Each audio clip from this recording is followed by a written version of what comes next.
Where's Brooklyn at? Crown Heights, Stuyvesant Gardens, formerly known as Bedford-Stuyvesant or Bed-Stuy. Debatably known for putting Brooklyn on the map.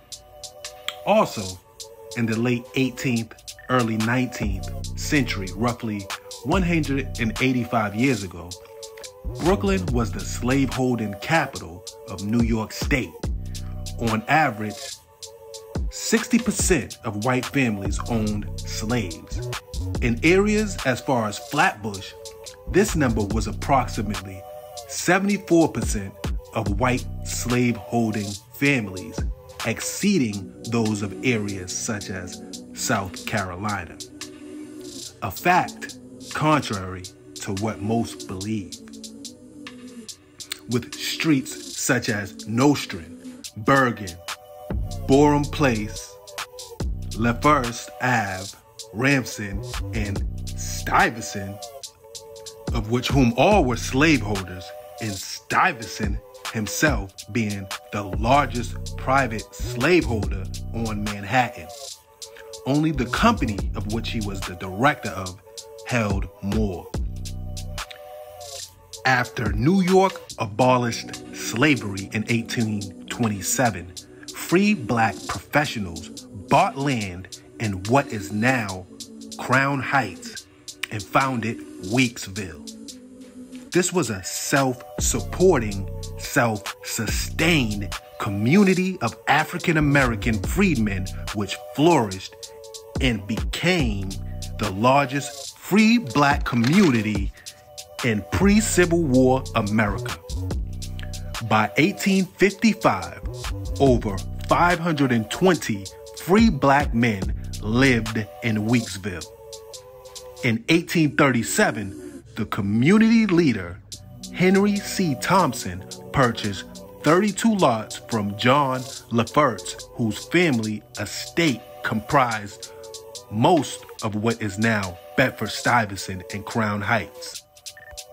Brother Thompson then began selling these plots to other freed fellow black Brooklynites, including James Week and Sylvanus Smith. These founding members and others intentionally created a community that was geographically separated from the rest of Brooklyn. This intentional separation was a tactic to ensure safety, give access to education, self-sufficiency, and most of all, promote self-determination.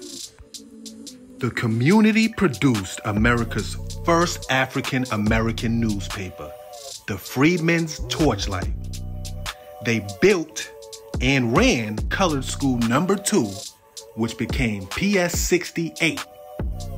They built Zion Home for the Aged to care for its elderly, Howard Colored Orphan Asylum to provide asylum for its orphans,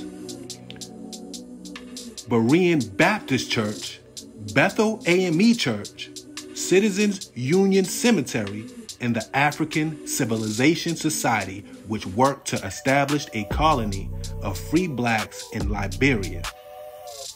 Weeksville also produced some of the most accomplished and esteemed black women, including Susan Smith McKinney Stewart, the first African-American female doctor in New York State, Sister Sarah Smith Tompkins Garnett, Brooklyn's first female school principal, and the founder of Equal Suffrage League of Brooklyn, the first of its kind, founded for and by black women.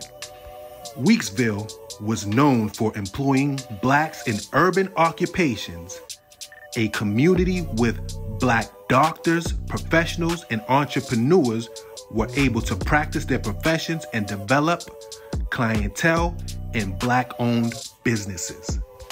Over time, Brooklyn's boundaries would grow closer to, surround, and eventually subsume Weeksville.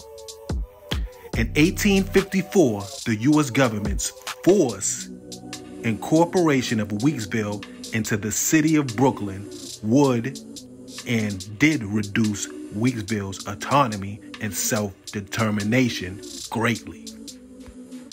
It exposed Weeksville to urban problems such as overcrowding, polluting, crime, and poverty.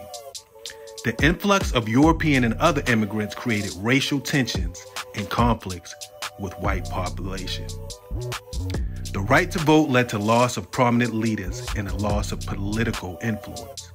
The development of transportation such as railroad and subway enabled mobility and loss of community. By the mid-20th century, Weeksville was largely forgotten and neglected by the city and its residents.